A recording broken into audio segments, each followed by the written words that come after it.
Well, there's just 4 days to go in the BC election campaign, and the BC Conservatives finally released its party's full platform with new details on how to pay for all those promises. For more on that, let's go to Rob Shaw at the BC Legislature tonight.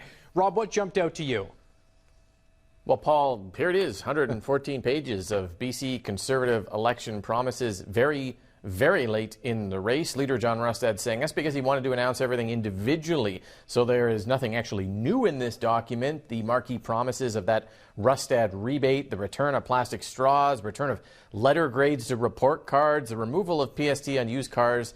It is all here. Still, this is not as detailed a platform on costing as you would normally get, or even the one provided by the NDP a couple of weeks ago. Rustad saying that's because the NDP budget numbers aren't reliable. His costing will be offset by a core review of government spending, like the Clean BC program, and by supercharging economic growth. Here's what it looks like. $1.1 billion in new spending next fiscal year and $1.2 billion after that. It doesn't actually include any new healthcare spending beyond what was in the NDP budget, but it does fund things like cutting the small business tax and more police and second round of IVF treatment for folks. BC's current $9 billion deficit this year would remain the same, but the Conservatives would actually grow it by another $1 billion, almost $11 billion next year. Beyond that, hard to tell based on this platform, maybe $9 to $11 billion more. All of this founded on really aggressive, some might say unrealistic, economic growth estimates of 5.6% annually.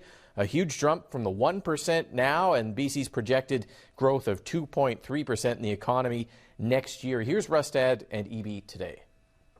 What we are looking at, certainly going forward, our deficit will be slightly larger than what the NDP are projecting for this year and for next year as we add those critical additional spending, that additional $1.2 billion annually that will be added into that. However, through our approach with the investment that we need to see in our economy, the additional revenues that will come from there will offset. By the time we get to the third and fourth year, our deficit is projected to be lower than what the NDP's deficit is, and then projecting going forward through to a second term to being able to get to balance.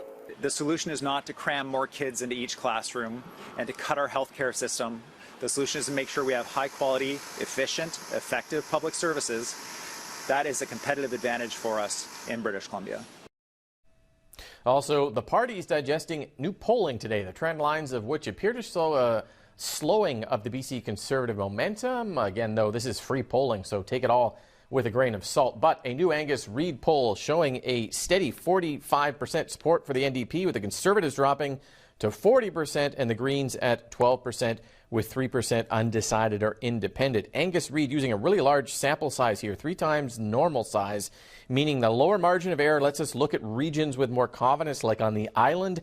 44% for the NDP, 36% for the Conservatives, and 19% for the Greens. Also, a new Research Co poll showing similar trends, 45% NDP, 41% Conservatives, down 3 points for them, and 11% for the Green, plus 3% others. Speaking of the Greens, the party today calling the Conservative platform messy, outdated, relying on what it says is magic thinking and unrealistic economic growth. Green leader Sonia Furstenau in Victoria today announcing expansion to midwifery practices, as well as post-secondary campus safety standards, some new consent and safe night out training, and sexual violence prevention funding. Paul, all of this happening as advanced voting reopened today. It will continue tomorrow before a closure, and then actual election day on Saturday, October the 19th, coming down to the final days and the final hours of this campaign.